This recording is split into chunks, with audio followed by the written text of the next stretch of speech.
এ যে মারা গেছে মাহবুব মাহবুব যুবদলের নেতা, দৌলতপুর থানার মহানগরের যুবদলের নেতা ছিল। আমার মেয়ের জামাই, আমার একমাত্র মেয়ের জামাই, বাড়ি মৎস্যবাসা। সন্ত্রাসীরা তাকে জুম্মার নামাজের আগে গুলি করে বাড়ির সামনেই মারে। তো তার পূর্বে শত্রুতার জের আমরা যেটা সন্দেহ করছি, সে বিগত দিনে আওয়ামী ফ্যাসিস্ট বিরোধী আন্দোলনে অগ্রণী ভূমিকা ছিল। 5ই আগস্টের পরে দৌলতপুরে যে বিএনপি অফিস ভাঙচুর হয়, সে বিএনপি অফিসের ভাঙচুরের সে মামলার বাদী, আওয়ামী সন্ত্রাসীদের বিরুদ্ধে সে মামলার বাদী হয়। সেখান থেকে সে একটা চাপের ভিতরে ছিল।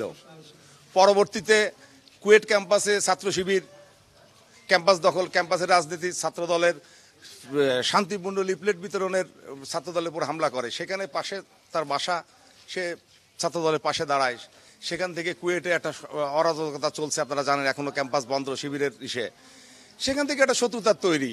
তো এখন উপর আল্লাহ জানে, এবং আইন শৃঙ্খলা বাহিনী তদন্ত সাপেক্ষে যেটা বেরোয় আসে, আমরা কাউকে সরাসরিভাবে কাউকে দেখি নাই, কাউকে দোষারোপ করতে পারছি না, যেহেতু আমরা সবাই বাসায় ছিলাম। বর্তমান রাষ্ট্রীয় ব্যবস্থায় আইন শৃঙ্খলা একেবারে ভেঙে পড়েছে। ফখরুদ্দিন মঈনুদ্দিনের আমলে আর্মি ছিল, তখন একটা শাসন ছিল সন্ত্রাসীদের।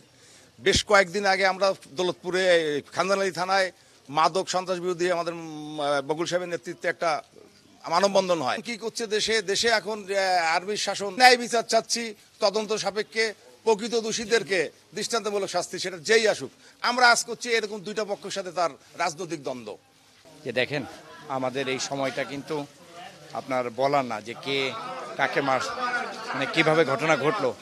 আমরা নিজেরা, প্রশাসন এগুলি উদ্ঘাটন করবে।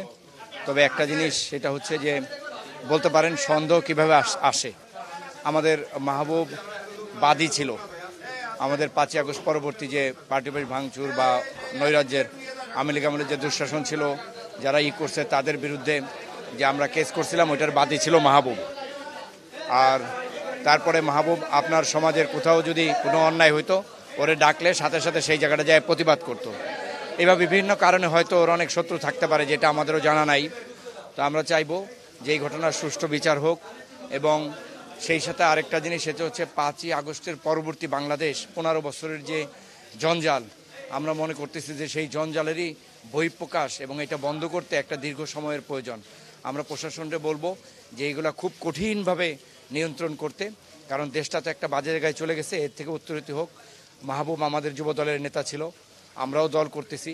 আমরা মনে করতেছি যে সকলের নিরাপত্তার স্বার্থে, দল মত নির্বিশেষে সকলের নিরাপত্তার স্বার্থে পুলিশ প্রশাসন, বাংলাদেশে যেহেতু একটা ইন্টারিম গভর্নমেন্ট চলতেছে, সর্বোচ্চ ব্যক্তিদের দৃষ্টি আকর্ষণ করব। সেই সাথে আর্মিও ভূমিকা রাখবে, এই আশাবাদ ব্যক্ত করতেছি। আর সেই সাথে মাহবুবের মৃত্যুর এই ঘটনা কেন হলো, কারা করলো, আমরা উদ্ঘাটন করব।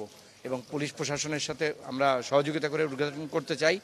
রাজপথে আমরা এর বিচার আদায় করে ছাড়ব ইনশাআল্লাহ। সে দুপুরবেলা আপনার বাইরে বেরোবে, নামাজে যাবে, নামাজের আগে সে নিজের গাড়ি মুছতে ছিল। এর মধ্যে আমরা জানতে পারছি একটা মোটরসাইকেলে 3 জন হেলমেট পরে এসে নেমেই তাকে গুলি করছে। গুলি করার পরে, এবং আমরা পরক্ষণে দেখতে পাচ্ছি, মানে এখানে আনার পরে আমরা দেখছি তার পার দুটো রগও কেটে দিয়েছে। ঠিক আছে, আমরা এইটুকুই জানতে পারছি এখন। ধন্যবাদ। উনি গাড়ি ধুচ্ছিলেন ওনার বাসার সামনে, উপরসীম মহেশের বাসা, আমার বাসা। তো তখন 1:30টার দিকে আনুমানিক এই 3 জন মোটরসাইকেলে আসছে, হেলমেট পাওয়া ছিল 2 জনের। তো ওরা এসে প্রথমে গুলি করছে, গুলি করলে মাহবুব পড়ে গেছে। পড়ে যাওয়ার পরে ওরা রক কেটে আবার দ্রুত ত্যাগ করছে।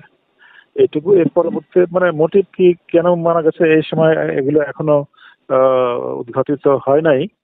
তবে ওখানে আমাদের পুলিশ প্রশাসন অর্থাৎ ওসি সহ সবাই গিয়েছে।